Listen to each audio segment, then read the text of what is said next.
Sons do Minuano. A cultura gaúcha através da música, história e poesia. Produção e apresentação, Elisandro Pelim.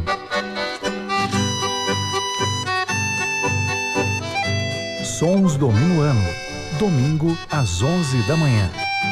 Com reprise quinta, 8 da noite.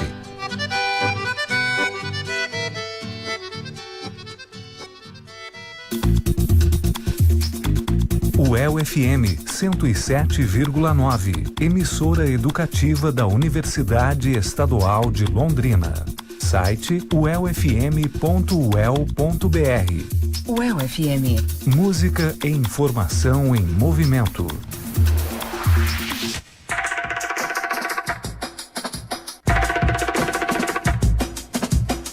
UEL-FM Notícia. Com Eliette Vanzo e Heron Eloy. Boa tarde, ouvinte da UFM. Hoje, quinta-feira, 6 de julho de 2017, agora meio-dia, 7 minutos. Temperatura entre 10 e 24 graus hoje, de acordo com o CIMEPAR. E aqui junto comigo, Eliette Vanzo. Boa tarde, Eliette. Boa tarde, Heron. Boa tarde também para você que nos acompanha aí diariamente. E agora pelo aplicativo também, não é mesmo, Elias? Vamos aos destaques desta edição. Comissão de Constituição e Justiça da Câmara inicia a tramitação do processo da Procuradoria-Geral da República que acusa Michel Temer. Hoje é quinta-feira, dia da coluna Para Ouvir Direito. O tema de hoje é revelia. Entenda daqui a pouquinho. Pesquisadora da UEL lança livro sobre processo poético de Pedro Nava. E hoje continua a programação de reinauguração do Cine Teatro Ouro Verde com o show O Som dos Sons, do grupo de taiko londrinense. UEL-FM Notícia. Abrimos com o noticiário nacional. O governo demonstra preocupação com relação ao início da tramitação na Comissão de Constituição e Justiça da denúncia de corrupção passiva contra Michel Temer. Os próprios aliados admitem que será difícil conseguir maioria simples no colegiado que dá o parecer sobre a denúncia. Temer está conduzindo pessoalmente as negociações em busca de votos. Nos últimos dias, o presidente recebeu ao menos 48 parlamentares no Planalto. Ontem, Michel Temer fez uma reunião de última hora com vários ministros e pediu mobilização na defesa do governo no Congresso e também na manutenção de uma agenda positiva. Hoje, o presidente viaja para a Alemanha para a reunião do G20. A Comissão de Constituição e Justiça da Câmara Federal é composta por 66 parlamentares e são necessários 34 votos para que uma denúncia seja aceita ou rejeitada.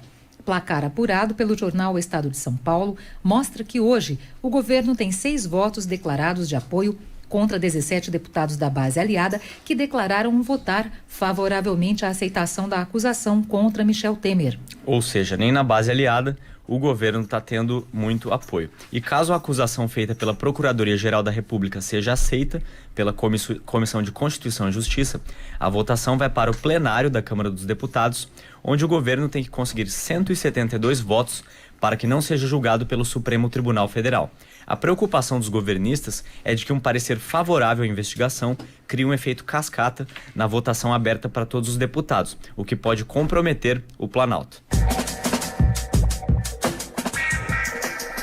E ainda sobre esse caso, uma curiosidade agora sobre as relações entre futebol e política aqui no nosso país. O relator do caso na CCJ é o deputado federal Sérgio Sveiter, do PMDB carioca. Essa família Sveiter é conhecida no futebol brasileiro por ter comandado por vários anos o Superior Tribunal de Justiça Desportivo, o STJD. O Sérgio Sveiter era presidente do tribunal há 18 anos e julgou o conhecido caso Sandro Hiroshi, que foi quando um jogador do São Paulo adulterou sua documentação para parecer mais novo, o que a gente chama de gato na linguagem futebolística e, obviamente, é ilegal. Na época, Sveiter puniu o São Paulo com perda de pontos, o que beneficiou o Botafogo e rebaixou o Gama, um time do Distrito Federal. O time brasiliense, então, recorreu à justiça contra o seu rebaixamento de divisão e ganhou a causa, o que gerou confusão e forçou a CBF a fazer o campeonato do ano de 2000 com mais times e sendo então organizado pelo Clube dos 13, uma entidade que reúne alguns times do futebol brasileiro. O torneio ficou conhecido então como Copa João Avelange. UEL-FM Notícia. O noticiário internacional repercute as sanções que estão sendo estudadas pelos Estados Unidos e França contra a Coreia do Norte. As sanções são uma tentativa de retaliação ao teste de um míssil intercontinental pelos norte-coreanos. O teste está sendo encarado com seriedade pela comunidade internacional, pois o regime norte-coreano pode atingir o estado americano do Alasca. Essas e outras informações do mundo agora com a correspondente Adriana Brandão, da Rádio França Internacional. Os Estados Unidos, com o apoio da França, vão propor no Conselho de Segurança da ONU novas sanções contra a Coreia do Norte após o lançamento do míssil balístico intercontinental pelo regime de Pyongyang. A nova provocação da Coreia do Norte, que divide as potências mundiais, será um dos temas de tensão no G20, que começa amanhã em Hamburgo, na Alemanha. O presidente Donald Trump enfrenta a oposição da Rússia e principalmente da China. A expectativa é grande em relação à reunião entre Trump e o presidente chinês Xi Jinping à margem do G20. Na véspera do encontro do G20, Donald Trump começa sua segunda viagem de 4 dias à Europa pela Polônia. Ele desembarcou na noite desta quarta-feira em Varsóvia. O primeiro giro europeu de Trump ao velho continente em maio passado revelou tensões transatlânticas e, por isso, o presidente escolheu um aliado incondicional para iniciar essa segunda viagem. Em sua primeira entrevista esta manhã, Trump denunciou a atitude agressiva da Coreia do Norte e disse que pensa em uma resposta severa ao regime de Pyongyang. Em seu discurso hoje na Polônia, o presidente americano vai pedir que o Ocidente dê provas de determinação contra as ameaças que sofre. 2017 pode ser o ano mais mortal para os migrantes que tentam chegar à Europa, alerta a Anistia Internacional. 2.200 refugiados morreram afogados tentando atravessar o Mediterrâneo desde o início do ano, um recorde para um período de 6 meses, informa a ONG em um novo relatório publicado nesta quinta-feira. Ontem, a Organização Internacional para Migrações calculou que 100 mil pessoas chegaram à União Europeia desde janeiro, diante da intensificação da onda migratória. A Itália, a principal porta de entrada dos refugiados, lançou um alerta aos outros países do bloco. Os ministros do interior dos 28 países que compõem a União Europeia se reúnem hoje em Tallinn, na Estônia, para discutir um plano de ação de emergência para enfrentar a crise. O Festival de Avignon, o maior festival de artes cênicas da França, começa nesta quinta-feira com uma programação eclética e vanguardista. Nenhuma peça brasileira está em cartaz. 7 deputados ficaram feridos na invasão e o cerco do parlamento da Venezuela por dezenas de partidários do presidente Nicolás Maduro. Deputados e jornalistas conseguiram abandonar a casa, a única instituição do país liderada pela oposição, no início da noite de quinta-feira. Novo boletim da Rádio França, às 4 horas da tarde, aqui na UEL FM. A Rádio UEL em seu celular. Baixe o aplicativo Rádio UEL FM na Play Store ou Apple Store. O aplicativo é gratuito e toca nossa programação 24 horas por dia em tempo real.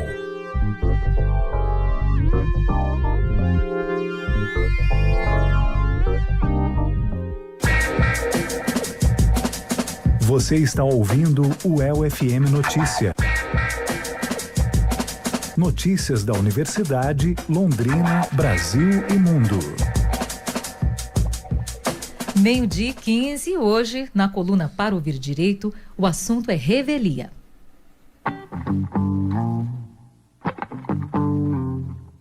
Para Ouvir Direito.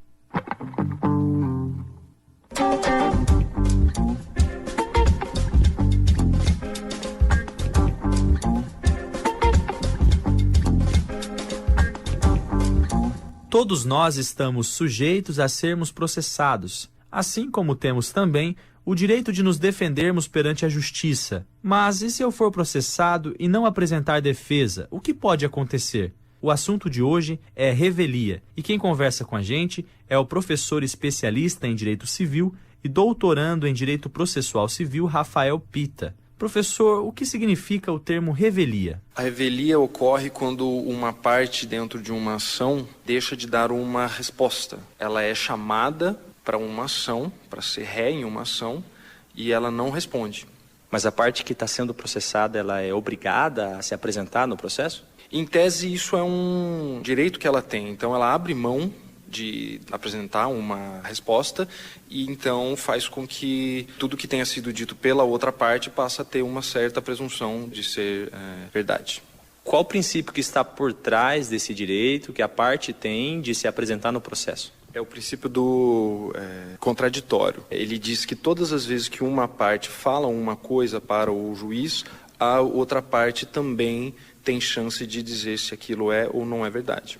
Professor, quais as consequências jurídicas para o réu ou para o processo como um todo? Para o réu, uma vez que ele não faz a sua própria defesa, segue sem ele, essa ação segue em frente e ele abre mão da sua própria defesa, mas a ação ela não precisa dele, basta que ele seja citado e daí para frente é uma opção dele, que ele faça a sua defesa ou não. O processo segue de forma normal, mas sem a sua participação. Ele é mais rápido, porque tudo que a parte autora diz passa a ser vista como uma verdade pelo juiz. Então, digamos que o processo fica mais rápido. Em 2016, mais de 77% dos processos no Brasil trataram de matéria civil e trabalhista. Temas do cotidiano, como rescisão de contratos de trabalho e verbas rescisórias, obrigações não cumpridas e quebra de contrato, dívida ativa, indenização por dano moral e material e pagamento de alimentos no direito de família. Não me apresentei no processo, ou seja, fui réu e fui condenado. O que tem depois? Ainda cabe um recurso, porque como você não teve nenhum tipo de defesa e você foi condenado, ainda cabe um recurso para você tentar fazer algum tipo de defesa, mas ela não é a mesma que você teria feito quando você foi chamado para fazer parte do processo, mas ainda cabe recurso. E se eu abrir mão também desse recurso? Uma vez que você abre mão do recurso, não cabe mais nenhum outro ato dentro do processo. Então, o que ficou decidido ali, a gente diz que faz coisa em julgado. Ela faz coisa julgada. Não cabe mais nenhum tipo de ação contra essa decisão. Então, eu vou ter que arcar com aquilo que eu teria que pagar, aquilo que a parte autora estava me acusando. Sim, se é uma ação de danos, né? Você vai ter que arcar com esses danos e aí entra a fase de execução, que é uma nova fase da ação. Por quais motivos uma pessoa costuma não se apresentar ao processo? É por medo, desconhecimento, falta de confiança na justiça? Um pouco disso tudo que você falou. É um medo de que aquilo possa causar a ele um dano. Só que quando ele foge disso, quando ele não se defende, aí sim esse dano acaba sendo causado de forma mais rápida até. Muitas pessoas também deixam de ir atrás de um pouco de conhecimento, né? De ir atrás de advogado e acabam ficando com medo e deixam muito tempo passar e faz com que no fim das contas acabe sendo mais prejudicado do que teria sido se tivesse feito a sua defesa. Para ouvir direito.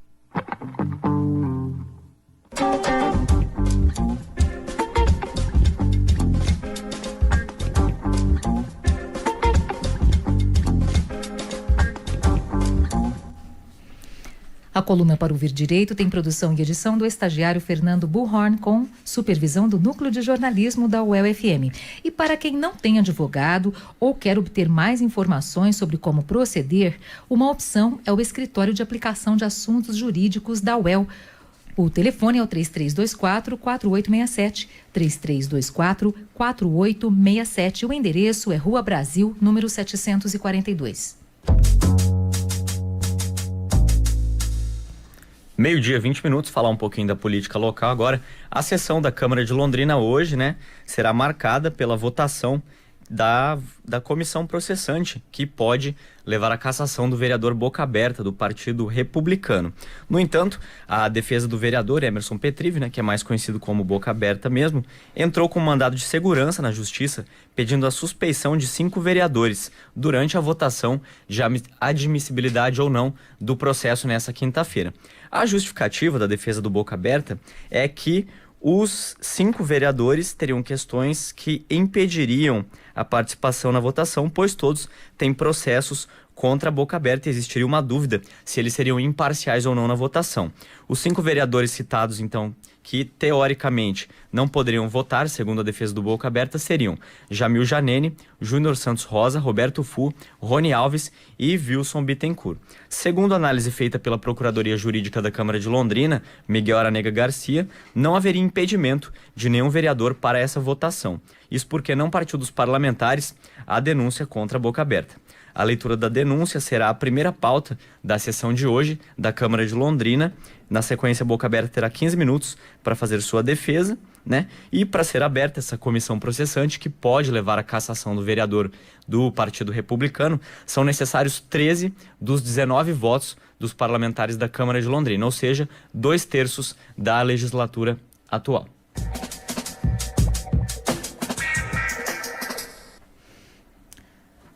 E a Comissão de Defesa dos Direitos da Pessoa com Deficiência da OAB Londrina realiza o 2º ciclo de palestras com o tema Direito à Acessibilidade ou a sua aplicabilidade é utopia.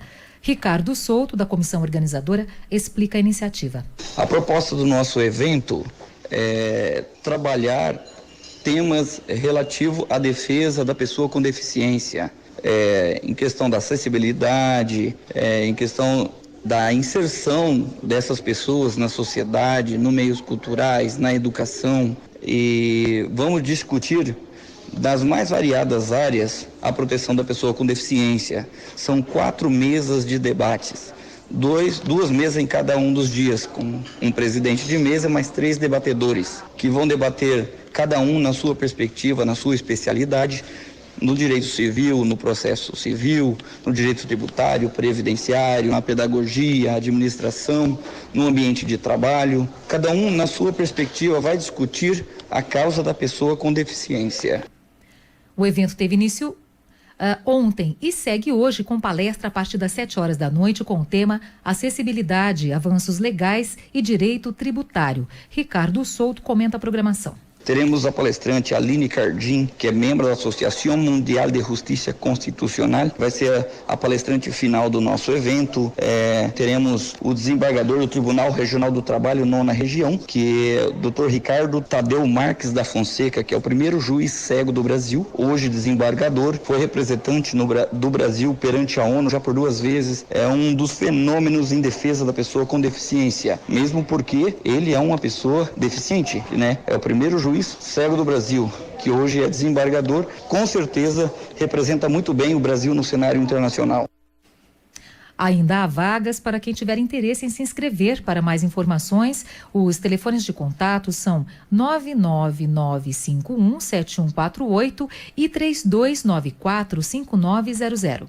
Eu aconselho as pessoas que tenham interesse no evento se programarem para chegar em torno das 18 horas para fazer a sua inscrição, conhecer os trabalhos que estão sendo apresentados aqui, trabalhos culturais, artísticos, feitos por autoria de pessoas com deficiência, que são trabalhos fantásticos, maravilhosos.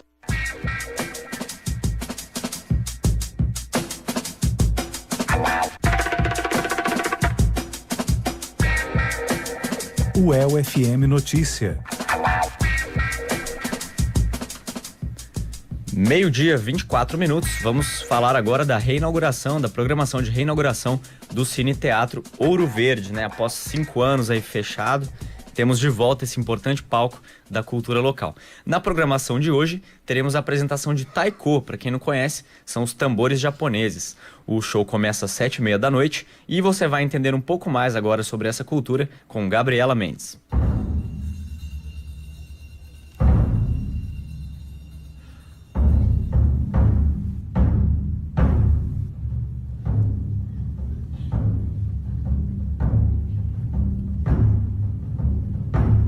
Este é o Taiko, o tambor japonês, que vai ser apresentado pelo grupo londrinense Inshindaiko hoje à noite no Teatro Ouro Verde. O show, O Som dos Sons, terá 11 músicas e será dividido em 2 atos. O grupo vai contar com todos os seus 40 tocadores e com uma participação especial de mães dos músicos. Quem explica é um dos participantes do grupo, Vitor Yamaguto. esse show no Teatro Ouro Verde vai ter um toque especial, porque um grupo de mães que já faziam parte lá do grupo Ixindaiko, elas resolveram treinar. Há 2 meses estão treinando intensamente. E essa apresentação do Ouro Verde vai ser a primeira vez que elas vão se apresentar juntamente com seus filhos. Então, olha que toque especial que essa apresentação vai ter. O grupo londrinense existe há mais de 12 anos e é aberto para todas as idades e tipos de pessoas. O objetivo principal é divulgar o taiko. Outra característica forte do grupo são as composições próprias, que contam histórias e passam mensagens positivas. Cada música tem o seu significado, então não estamos tocando lá por simplesmente fazer som. Estamos lá tocando, representando alguma história. Então eu posso falar de um exemplo da nossa música, que tem um significado de samurais, são os guerreiros samurais, que vêm da última batalha. Ou outra, que também fala sobre feras selvagens durante a caça, que essa música se chama Yaju. O nome do grupo vem dos ideogramas japoneses, coração, o número 1 e taiko, que juntos formam tambores de uma só alma. O grupo carrega essa filosofia pelos 6 campeonatos brasileiros conquistados e em suas apresentações. Mais que uma música, o participante Vitor Yamaguta afirma que o taiko proporciona uma experiência de vida.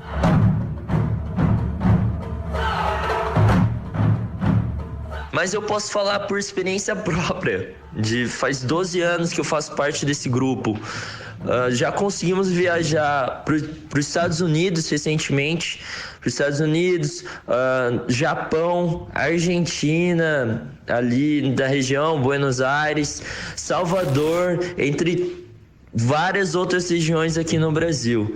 Então, o taiko, além de ser uma arte, uma percussão, música, ele nos proporciona para nós tocadores a oportunidade de conseguir conhecer inúmeros lugares do Brasil, e agora posso falar até do mundo, assim. Gabriela Mendes para o UFM Notícia. E assim como aconteceu ontem, os ingressos para o show de hoje já estão esgotados. O UFM Notícia. Hoje às 19h, no Museu Histórico de Londrina, será lançado o livro Processos de Construção de Formas na Criação, o projeto poético de Pedro Nava. A autora é Edina Panic, docente sênior do Programa de Mestrado e Doutorado em Estudos da Linguagem da UEL. Pedro Nava foi médico, escritor, poeta e memorialista brasileiro. Autor de 7 livros, Nava traçou um painel completo da cultura brasileira no século XX, incluindo costumes, familiares e cultura popular. Edina Panic comenta a obra. O livro Processos de Construção de Formas na Criação, o projeto poético de Pedro Nava, nós mostramos que os bastidores da criação representam um desafio e, ao mesmo tempo, um convite ao pesquisador de documentos e de rascunhos textuais. Porque na relação entre esses registros e a obra entregue ao público, nós encontramos um pensamento em construção. E as reflexões que esses documentos proporcionam oferecem ao leitor uma outra maneira de se aproximar do texto, incorporando o seu movimento construtivo. É por meio do contato com arquivos de criação que nós apreendemos o sentido de deixar de operar apenas com a ideia de produto e passar a adotar permanentemente a noção de processo. Ao preservar os arquivos com os quais organizou o conteúdo de sua obra, Pedro Nava possibilitou o desvendamento do seu processo de criação e de sua forma de perceber a realidade. A atividade de construção carrega, então, em seu interior, conteúdos de complexidade e a exigência de total dedicação por parte do autor. E implica ainda a busca da matéria mais adequada aos objetivos, uma vez que o impulso criativo é que direciona a seleção das escolhas que aparecem em diferentes contextos e torna possível ao artista contemplar esse movimento em direção à concretização de seu projeto poético. A pesquisadora Edina Panic, em entrevista à estagiária Mariana Sanches. O lançamento será hoje às 19h no Museu Histórico de Londrina. O livro foi editado pela Eduel, editora da Universidade Estadual de Londrina, e pode ser adquirido na livraria da Eduel pelo valor de R$ 50. Mas hoje à noite no lançamento terá desconto de 50%. Inclusive, este é o livro em destaque na coluna Autor e Obra que nós teremos na próxima segunda-feira, e você vai poder então acompanhar, e teremos exemplares para os ouvintes. Vamos fazer um giro agora pelas notícias aqui da Universidade Estadual de Londrina. Estão abertas as inscrições para pedidos de isenção ou desconto do preço público da inscrição do vestibular 2018, específico para a comunidade externa. O formulário para solicitação, informações sobre processo e prazos para recursos disponíveis nos endereços do Serviço de Bem-Estar à Comunidade e também da Coordenadoria, rapaz, que difícil, de processos seletivos, que é a COPS, né? No site www.cops.el.br. O valor da inscrição do vestibular 2018 é de R$ 146. Podem participar do processo de seleção para isenção ou desconto os candidatos que frequentaram o ensino fundamental e médio completos na rede pública. Os descontos serão de 30% ou 50%, considerando o enquadramento da situação socioeconômica do candidato. Já as inscrições para isenção e desconto destinados aos servidores da UEL e dependentes começam na sexta-feira, dia 7, a partir das 4 horas da tarde e poderão ser feitas até o dia 19 de julho. Estão abertas também as inscrições para o 7º Simpósio do Grupo de Estudos sobre o Envelhecimento, o GESEM 2017. O evento será nos dias 1 e 2 de setembro, no Anfiteatro Ciro Grossi, aqui no campus. Os interessados podem se inscrever até o dia 15 de agosto pelo endereço www.el.br/projetos/GESEM. E atenção, bolsistas da CAPES. Está disponível para download o aplicativo Bolsista CAPES. Esse app foi criado para atender bolsistas e também os ex-bolsistas da Coordenação de Aperfeiçoamento de Pessoal de Nível Superior, que é a CAPES, e ele pode ser encontrado de forma gratuita na Apple Store para quem usa iPhone ou Google Play para quem está no sistema Android. O aplicativo permite realizar o acompanhamento de bolsas na CAPES, acessar informações dos processos e também visualizar o histórico de pagamentos efetivados. Podem utilizar o app bolsistas e ex-bolsistas de diversos programas de pagamento de bolsas da CAPES.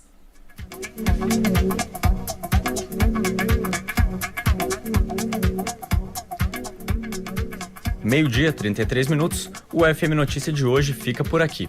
Produção do Núcleo de Jornalismo da Rádio UEL, com Eliette Vanzo, Heron Eloy e colaboração dos estagiários Fernando Buchhorn e Gabriela Mendes. Nossas informações no Facebook da Rádio UEL, o @UELFM. E-mail para contato, uelfmnoticia@gmail.com. E agora também você pode ter a Rádio UEL no seu celular. Basta baixar o aplicativo pela Play Store ou Apple Store. Busque por Rádio UEL FM, é gratuito e simples de usar. Obrigado pela sua companhia, uma boa tarde a todos e até amanhã. Boa tarde, te esperamos amanhã ao meio-dia.